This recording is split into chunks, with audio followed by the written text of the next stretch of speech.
لبيك اللهم لبيك لبيك لا شريك لك لبيك إن الحمد والنعمة لك والملك لا شريك. مفرد پر جو آدمی حج قران کر رہا ہو یا حج افراد کر رہا ہو، صرف ایک ہی سعی اس پر ہوتی ہے۔ اگر وہ مکہ مکرمہ آنے کے بعد طواف قدوم کے بعد سعی کر لیتا ہے اور پھر حج تک اپنے احرام پر باقی رہتا ہے تو اس پر کوئی اور سعی لازم نہیں ہوتی، اس کا پہلا طواف اور سعی ہی کافی ہو جاتی ہے، اس کے بعد صرف طواف افادہ باقی رہتا ہے۔ یہ طواف قدوم کیوں دوبارہ کرنا پڑتا ہے سر؟ یہ مجھے سمجھ نہیں آئی، کیونکہ طواف قدوم کا تو یہی مطلب ہوتا ہے کہ سرزمین میں جب پہلے آئیں تو جو پہلا طواف ہوتا ہے وہی طواف قدوم میں نہیں آتا، یا میں غلط ہوں؟ مجھے صحیح نالج دیں اس کے بارے میں۔ طواف قدوم کیا ہے؟ دوستوں، بھائیوں اور بہنوں، حج کا سیزن شروع ہو چکا ہے اور اکثر لوگ حج اور عمرے کے خاص طور پر ان ایام میں، کیونکہ ہم اب عید الفطر کے بعد شوال، ذی القعدہ اور ذی الحج کے تقریباً 1.5-2 مہینے باقی رہ گئے ہیں حج میں، اور آج میرے خیال سے آج سعودی عرب میں 16 تاریخ ہے، اور معتمرین کے لیے یا زائرین کے لیے مکہ مکرمہ میں پرمیشن کے علاوہ اگر آپ کی پرمیشن نہیں ہے تو پھر آپ کو مکہ مکرمہ میں داخلے پر بھی پابندیاں عائد کی جا چکی ہیں۔ ہم یہ چاہتے تھے کہ مکہ مکرمہ جائیں اور بیت اللہ کا طواف کریں، لیکن چونکہ شوال اور ذی الحج حج کے ایام تک پابندیاں ہوتی ہیں تو اس لیے حکومت نے جو پابندیاں عائد کی ہیں اس کا احترام کرتے ہوئے ہمیں اپنے تمام فیصلے کرنے چاہیے۔ جو لوگ سعودی عرب میں رہ رہے ہیں وہ بھی، اور جو سعودی عرب میں حج اور عمرے کی زیارت کے لیے تشریف لا رہے ہیں، ان کے اوپر جو پابندیاں حکومت سعودی عرب کی طرف سے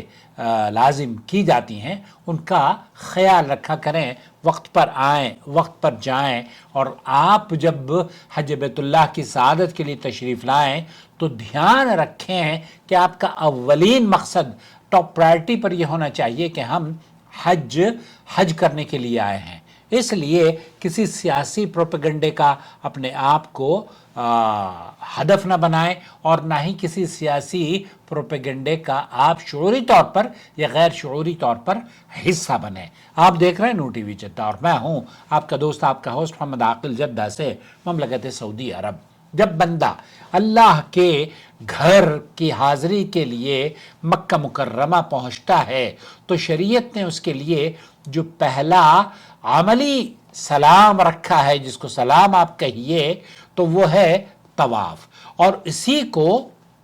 طواف قدوم کہا جاتا ہے، یعنی آمد کا طواف، ایسا طواف جو گویا بندے کی طرف سے اللہ کے گھر میں حاضری کا پہلا ادب اور پہلا اظہار بندگی ہو، اسی کو طواف قدوم کا لفظ اہل علم نے دیا ہے۔ اللہ کے رسول صلی اللہ علیہ وسلم نے حضرت ابن عمر رضی اللہ تعالی عنہما کی یہ روایت بیان کرتے ہوئے صحیح بخاری اور صحیح مسلم میں کہتے ہیں کہ قدم النبی صلی اللہ علیہ وسلم فطاف بالبیت سبعا۔ حضرت ابن عمر رضی اللہ تعالی عنہما فرماتے ہیں کہ نبی کریم صلی اللہ علیہ وسلم مکہ مکرمہ تشریف لائے تو آپ نے بیت اللہ کا 7 چکروں کے ساتھ طواف کیا۔ آپ نے بیت اللہ کے ساتھ چکر کاٹے یا آپ نے طواف کیا، پھر مقام ابراہیم کے پیچھے 2 رکعت نماز ادا فرمائی، اس کے بعد صفا کی طرف تشریف لے گئے، اور اللہ تعالیٰ نے فرمایا یقیناً تمہارے لیے رسول اکرم صلی اللہ علیہ وسلم کی ذات میں بہترین نمونہ ہے، لقد کان لکم فی رسول اللہ اسوۃ حسنہ۔ یہ حدیث ہمیں ایک مکمل ترتیب سکھاتی ہے کہ جب بندہ مکہ مکرمہ پہنچے تو سب سے پہلے طواف کرے، پھر مقام ابراہیم کے پیچھے 2 رکعت نماز ادا کرے، جس میں پہلی رکعت میں سورہ کافرون اور دوسری میں سورہ اخلاص قل هو اللہ احد پڑھنا مسنون عمل ہے، اور پھر سعی کی طرف جائے، اور یہی دراصل طواف قدوم کی اصل روح اور عملی صورت ہے۔ اسی کو طواف قدوم کہا جاتا ہے۔ یوں سمجھیے کہ جب حاجی مکہ مکرمہ پہنچتا ہے اور وہ حج افراد یا حج قران کر رہا ہو تو اس کے لیے طواف قدوم سنت عمل ہے، اور اس سنت عمل کو وہ اس نیت سے کرتا ہے کہ یہ آمد کا طواف ہے، یہ مکہ مکرمہ میں جب وہ تشریف لایا ہے، جب وہ حاضر ہوا ہے، یہ اس کی آمد کا طواف ہے اور یہی اس کی اصل جگہ ہے۔ اب اگر اس نے یہ طواف کر لیا تو یہ اپنا کام گویا کہ مکمل کر چکا ہے، اسے بعد میں نہ طواف افادہ میں بدلا جا سکتا ہے نہ کسی اور رکن میں شامل کیا جا سکتا ہے، اور اگر کوئی شخص طواف قدوم نہ کرے تو بھی اس کا حج صحیح ہو جاتا ہے، کیونکہ یہ رکن نہیں ہے، یہ سنت عمل ہے۔ لیکن اس کے بدلے وہ بعد میں کوئی طواف کر کے یہ نہیں کہہ سکتا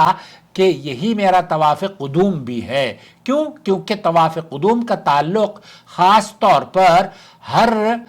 قدوم یعنی مکہ مکرمہ میں آمد سے ہے، وہ وقت گزر گیا تو اس کا موقع بھی گزر چکا ہے۔ اب یہاں ایک مسئلہ اور سمجھ لیجئے، وہ یہ کہ اگر حاجی طواف قدوم کے بعد سعی کر لیتا ہے، جیسا کہ حج مفرد یا افراد کرنے والے یا حج قران کرنے والوں کے لیے جائز ہے، تو اس کے لیے اس کے باوجود اس پر بال کٹوانا یا حلق کروانا لازم نہیں۔ ایک بار پھر سن لیجئے، اگر آپ حج قران یا حج افراد کر رہے ہیں اور مکہ مکرمہ میں جا کے آپ نے طواف قدوم کر لیا ہے، بیت اللہ کے ساتھ چکر کاٹ لیے ہیں، اب اگر آپ سعی کر لیتے ہیں اس طواف کے بعد تو بال نہیں کٹوائیں گے۔ کیوں؟ کیونکہ آپ احرام میں ہی رہیں گے، ابھی آپ احرام سے فارغ نہیں ہوئے ہیں، اس لیے آپ کو بال نہیں کٹوانا ہے۔ تو آپ